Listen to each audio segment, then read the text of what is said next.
my Prime Minister, Shri Narendra Modi ji, and 1.3 billion Indians, including more than 185 million Muslim brothers and sisters. Our Muslim brothers and sisters are a microcosm of the diversity of India. They speak Tamil and Telugu, Malayalam and Marathi, Bangla and Bhojpuri, and any of the numerous languages of India. They have diverse culinary tastes, myriad choices of traditional attire, and they maintain strong cultural and linguistic heritage of the regions they love and they have lived for generations. They practice their respective beliefs and live in harmony with each other and with their non-Muslim brethren. It is this appreciation of diversity and coexistence that has ensured that very few Muslims in India have fallen prey to the poisonous propaganda of radical and extremist ideologies. Your Highness and Excellencies, 2019 is indeed a very special year. In this year, the OIC is celebrating its Golden Jubilee, the United Arab Emirates is celebrating Year of Tolerance, and India is celebrating the 150th birth anniversary of Mahatma Gandhi, a global symbol of truth and non-violence. It is therefore a matter of pride for me and for India to be invited in this special year to be your guest of honor and to be extended a hand of friendship. I convey my deep appreciation to Foreign Minister, His Highness Sheikh Abdullah bin Zayed, for his sagacious leadership and for his invitation. Thank you, Your Highness.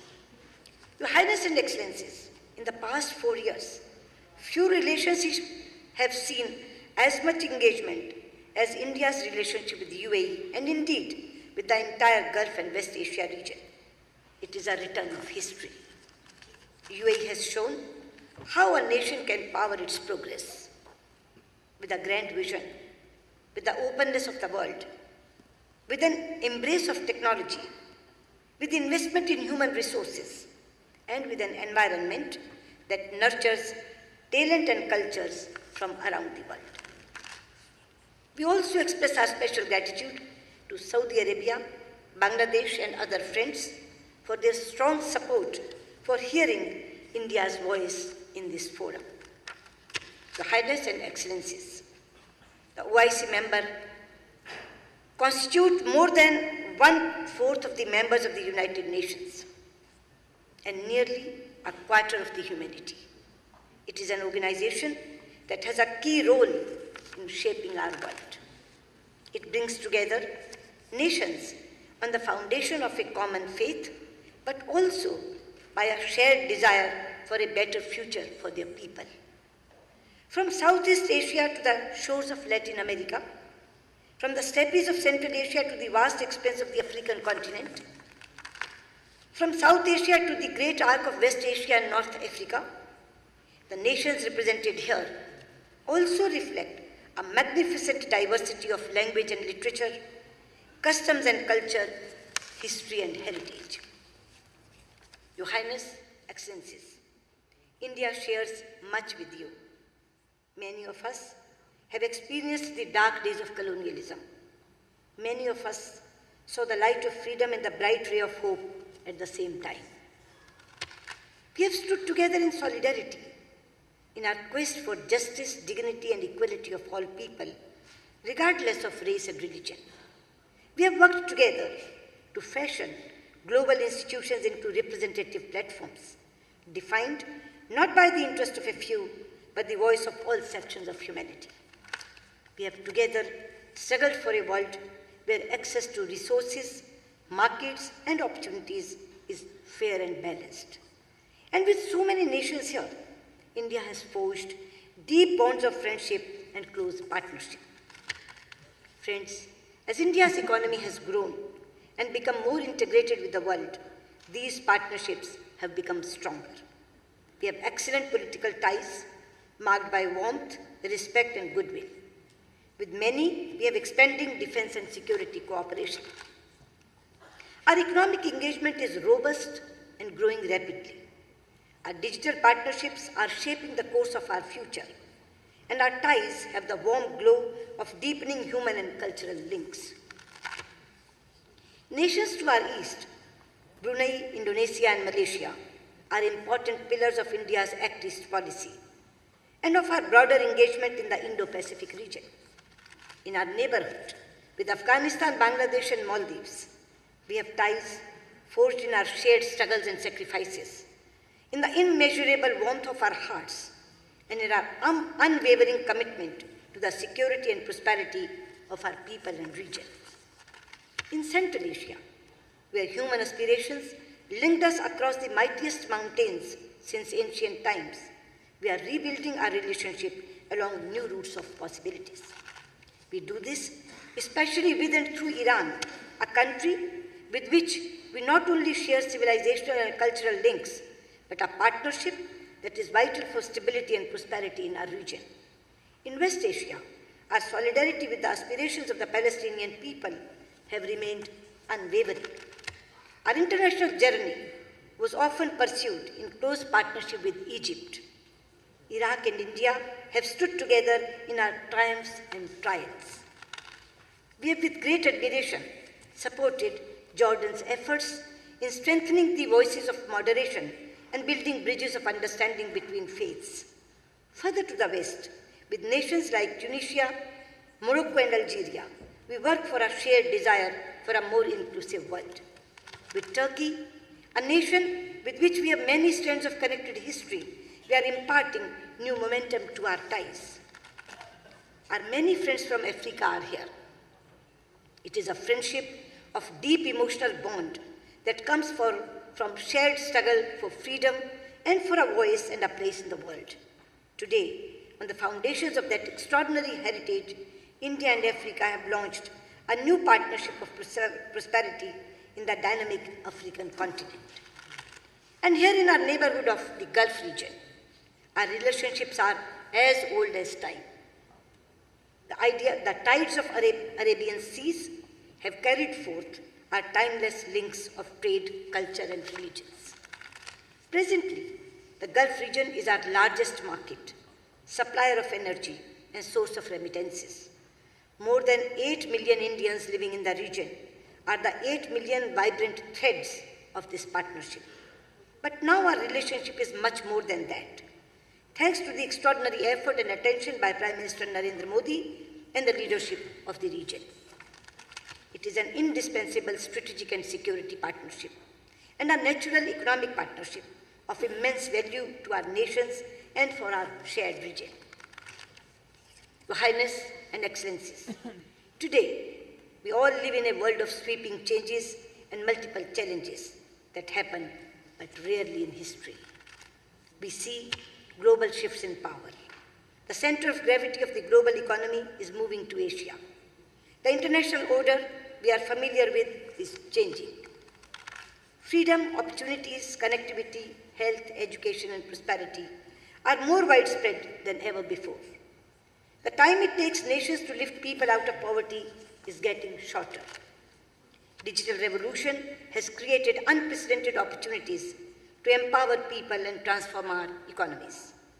We have affordable and accessible technologies that give us hope for a sustainable energy future. Yet, we also live on the edge of uncertainties. Tensions, turbulence, disputes, violence, dislocation, displacement are also at a high. Conflicts within and between societies are rising. We are also seeing the human and economic costs of climate change. And we are witnessing the terrible daily destruction in senseless terrorist violence. It is destroying lives, destabilizing regions, and putting the world at great peril. The reach of terror is growing. Its lethality is increasing, and the toll it is taking is rising. In the rich diversity of Southeast Asia, in West Asia and the Gulf, in North Africa and Sahel region, in Europe and North America, in Afghanistan, Bangladesh, and India, we see the terrible face of terror. Excellencies and Your Highness, terrorism and extremism bear different names and labels. It uses diverse causes, but in each case, It is driven by a distortion of religion and a misguided belief in its power to succeed.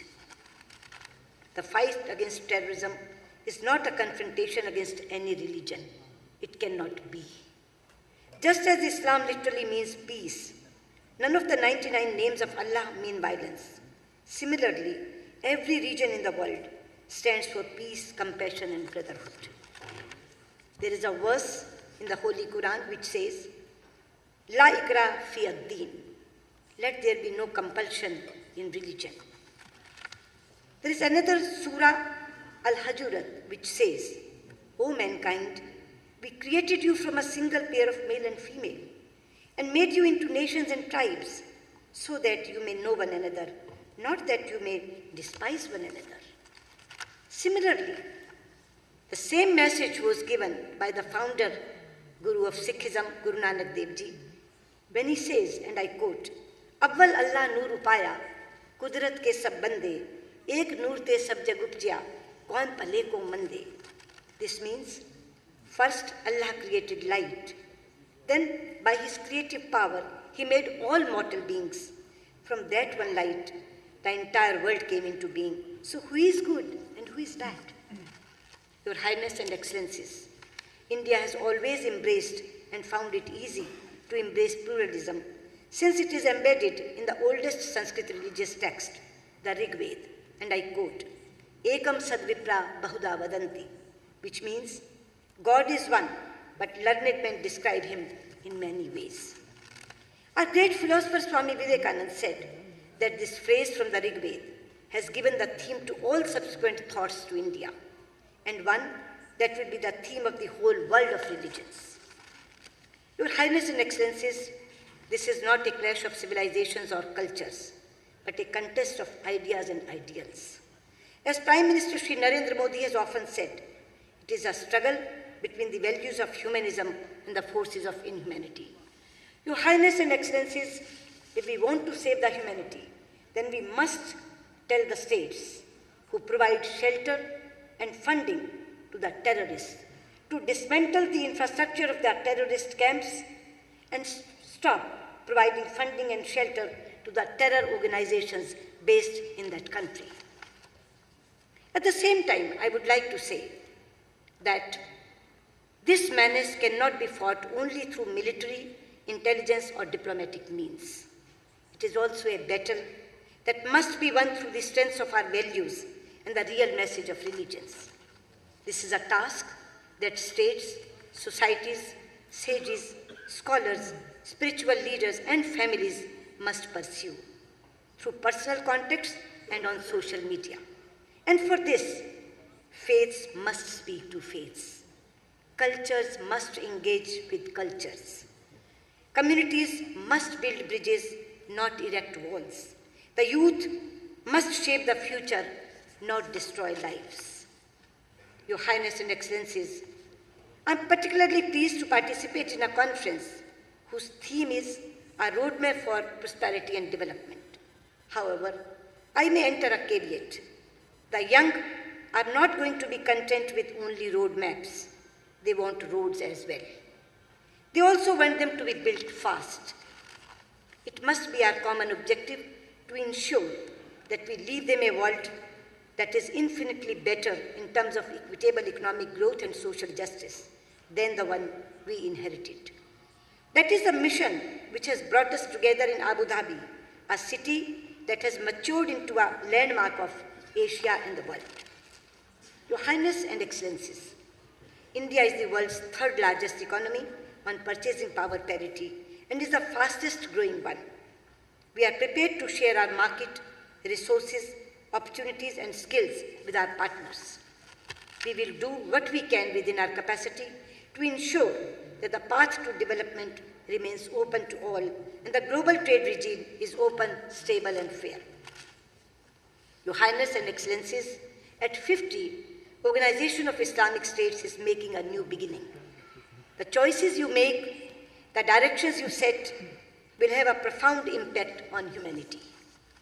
The OIC has a huge responsibility and a great opportunity to lift humanity to a higher level of peace and prosperity, and to make this planet a better place, not just for your people, but for the rest of the world. And we will work with you to spread the true meaning and mission of all religions, promote respect for and between faiths, counter the language of hate with a message of harmony, advocate moderation over extremism and pluralism over exclusion, inspire youth to the path of service than of destruction, build bridge of understanding and reduce barriers across cultures and religions. Your Highness and Excellencies, the late President of India, Dr. APJ Abdul Kalam, popularly referred to as the People's President, said, and I quote, "Where there is righteousness in the heart, there is beauty in the character. When there is beauty in the character, there is harmony in the home. When there is harmony in the home, there is order in the nation. When there is order in the nation, there is peace in the world." Your Highness and Excellencies, I come from the land of Mahatma Gandhi, where every prayer ends with the call for Shanti, that is peace for all. I convey our best wishes, our support, and our solidarity in your quest for stability, peace, harmony, economic growth, and prosperity for your people and the world. Thank you. Shukran.